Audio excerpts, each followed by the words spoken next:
Hi guys, welcome to Vijnatri stories. ఈరోజు మనం కోనేరు కల్పన గారు రచించిన ఆలంబన అనే కథను చదువుకుందాం.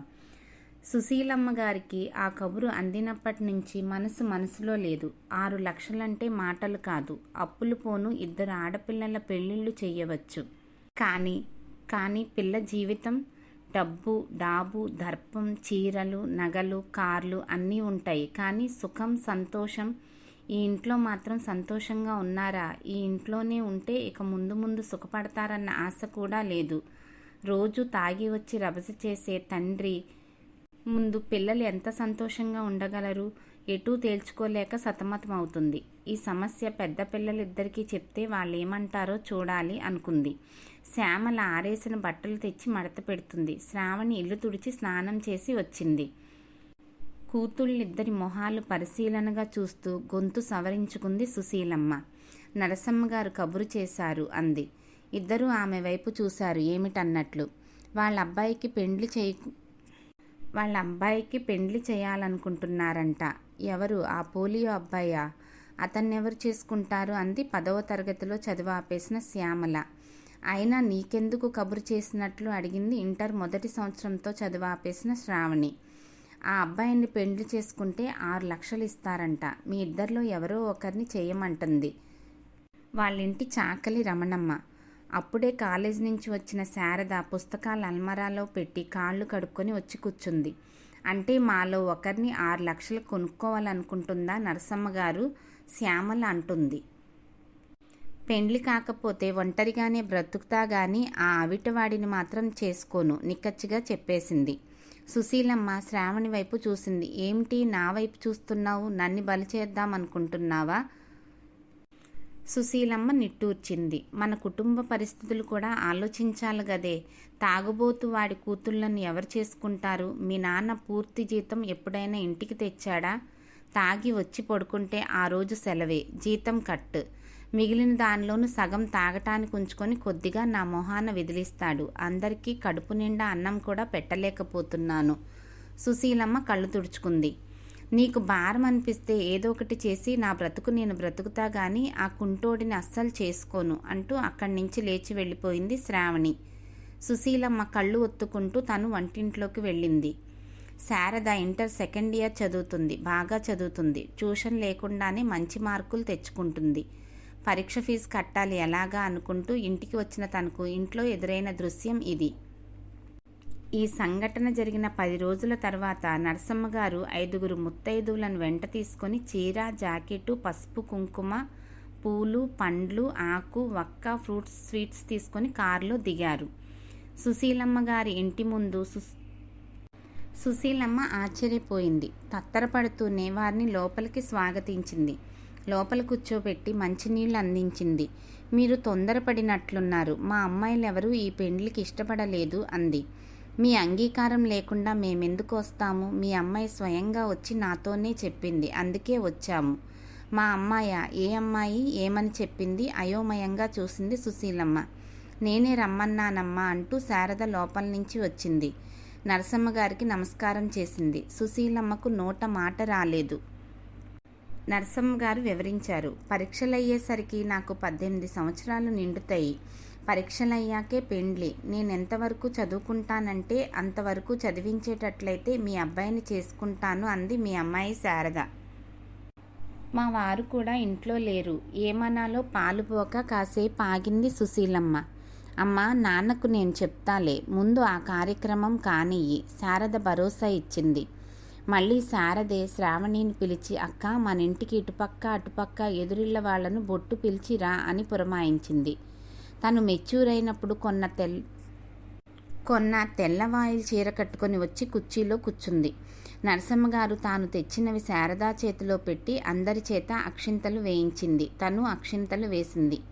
శారద నరసమ్మగారు పెట్టిన చీర కట్టుకొని వచ్చింది. ఈలోపు ఇంటి దగ్గర ముత్తైదువులు కూడా వచ్చారు. నరసమ్మగారు తన మెడలోని పెద్ద పతకమున్న హారాన్ని తీసి శారద మెడలో వేసింది. అక్షింతలు వేశారు అందరూ. వచ్చి అక్షింతలు వేసిన వారందరికీ శారద చేత పండు, తాంబూలం ఇప్పించారు నరసమ్మగారు.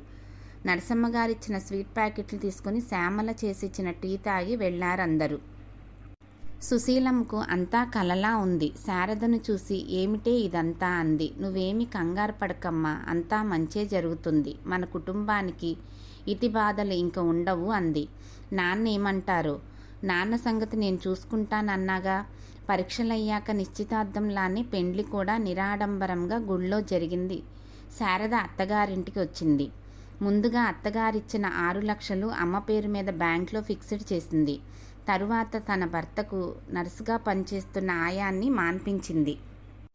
ఎందుకమ్మా నర్సును మాన్పించటం అని అత్తగారంటే, పర్వాలేదత్తయ్య, వారం రోజుల నుంచి ఆయన చేస్తున్న పనంతా చూస్తున్నాగా, నేను ఆ పనులు చేయగలననిపించింది, అందుకే మాన్పించా.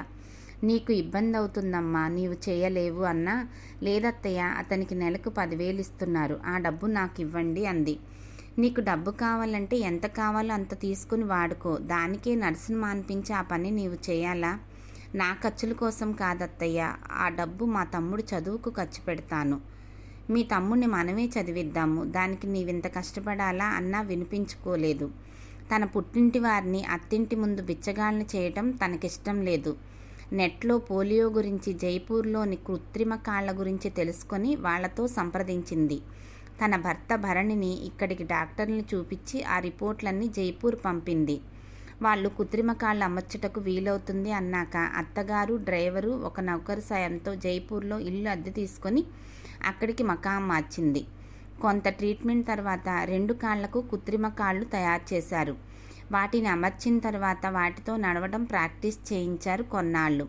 అంతా సవ్యంగా ఉంది అన్నాక ఇంటికి తిరిగి వచ్చారు. అత్తగారి ఆనందానికి అంతే లేదు. తన కొడుకు నడవగలడని ఆమె అనుకోలేదు. శారద ఒక దేవతలా కనిపిస్తుంది ఆవిడికి. దంపతులిద్దరూ బయటకు కూడా వెళ్ళి వస్తున్నారు. అప్పుడప్పుడు శారద తన పుట్టింటికి కూడా తీసుకెళ్తుంది. నీలాంటి వాళ్ళని సినిమాల్లోనే చూశాను, నిజ జీవితంలో నాకు తారసపడతావనుకోలేదు అన్నాడు భరణి. నాకు డబ్బు అవసరం, మీకు నా సేవ అవసరం, పరస్పర సహకారం అంతే, ఇందులో గొప్పేముంది? అయినా ఇదంతా పెండ్లికి ముందు ఆలోచించింది. పెళ్ళి అయ్యాక ఇప్పుడు మీ కుటుంబంలోని వ్యక్తిని. ఇప్పుడు నేనేం చేసినా అది నా బాధ్యతే అవుతుంది అంది శారద. భరణి కొద్ది కొద్దిగా తన పనులు తాను చేసుకుంటున్నాడు. బాత్రూంకి వెళ్ళడం, డైనింగ్ టేబుల్ వద్దకు వచ్చి భోజనం చేయటం చేస్తున్నాడు. అవసరాన్ని బట్టి వీల్ చైర్ కానీ, జైపూర్ కాళ్ళు కానీ తనే అమర్చుకుంటున్నాడు. భరణి అవిటితనం దాదాపు అందరూ మర్చిపోయారా అనిపించేలా ఆ ఇంటి వాతావరణం మారిపోయింది. చాలా సంతోషంగా ఉంది శారద. నీవు మా ఇంటికి మళ్ళీ వసంతాన్ని తెచ్చావు అన్నారు నరసమ్మగారు చాలాసార్లు. అత్తయ్య, నేనింక చదువుకుంటాను అంది శారద ఒకరోజు. చదువుకో అమ్మా, దానికి అభ్యంతరమేముంటుంది? అదీ కాకుండా నీవు పెళ్లికి ముందు షరతు పెట్టావు కదా అని నవ్వేశారు నరసమ్మగారు. నాకు డాక్టర్ కావాలని కోరిక. ఎంసెట్ రాయడానికి లాంగ్ టర్మ్ కోచింగ్ తీసుకోవాలి. భరణినే మంచి కాలేజ్ సెలెక్ట్ చేశాడు. కోచింగ్ కోసం రోజు ఉదయం సాయంకాలం కోచింగ్ సెంటర్కి వెళ్తుంది శారద. వాళ్ళ తమ్ముడు పాలిటెక్నిక్లో చేరాడు పొరుగురులో. వాడి కాలేజ్ ఫీజులు, హాస్టల్ ఫీజులు చాలా ఖర్చు అవుతుంది. భరణి కాళ్ళు అమర్చాక తనకు నర్సు డ్యూటీ అంతగా లేదు. చిన్న చిన్న వ్యాయామాలు కూడా తనే చేస్తున్నాడు, అక్కడ డాక్టర్లు చేయించినట్లుగా. పని చేయకుండా డబ్బు తీసుకోవడం శారదకి ఇష్టం లేదు. ఆలోచించి వంట మనిషిని మాన్పించింది. మన ముగ్గురికి ఎంత వంట అత్తయ్య, ఎంతసేపు చేస్తాను అంటూ వంట మనిషికి ఇచ్చే డబ్బు తను తీసుకుంటుంది. నర్సు జీతం తీసుకోవటం మానేసింది. కోడలి పట్టుదల తెలిసిన నరసమ్మగారు మాట్లాడలేదు. వాళ్ళమ్మ దగ్గరున్న 6 లక్షలతో బాకీలు తీర్చి శ్యామల, శ్రావణిల పెండ్లి చేశారు. వంట చేయడం, భర్తకు అత్తగారికి అన్నీ అమర్చి పెట్టడం ఎక్కువ శ్రమ అనిపించటం లేదు శారదకు.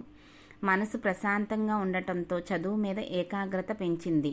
ఆమె చదువు మీద ప్రత్యేక శ్రద్ధ తీసుకుని ప్రోత్సహించే భర్త, అనుకూలవతి అయిన అత్తగారి సహాయంతో ఎంసెట్లో మంచి ర్యాంక్ సాధించింది శారద. లోకల్ కాలేజీలో సీటు కూడా వచ్చింది. కానీ భరణి ఒప్పుకోలేదు. నీవు ఇక్కడే కాదు, యుఎస్ వెళ్ళి చదవాల్సిందేనని పట్టుపట్టాడు. డబ్బు కోసం వెనకాడవద్దన్నాడు. డబ్బు సంగతి సరే, మీరు అత్తయ్య ఎలా ఉంటారు? మిమ్మల్ని వదిలి నేను ఎలా వెళ్ళగలను అంది శారద. మాకేం పర్వాలేదు, వంట మనిషిని పెడదాం, ఇప్పుడు నర్సు అవసరం లేదుగా అన్నాడు నవ్వుతూ. నరసమ్మగారు కూడా యుఎస్కి ఓకే చేశారు. శారద ఇప్పుడు డాక్టర్ శారదగా యుఎస్లో తర్ఫీదు పొందింది. తన తమ్ముడు చదువు పూర్తి చేసేందుకు తను అక్కడ చదువుతూనే పార్ట్ టైం చేస్తూ తమ్ముడిని చదివిస్తుంది. కథ సమాప్తం. మరిన్ని మంచి కథల కోసం please like, share and subscribe our channel. Thank you.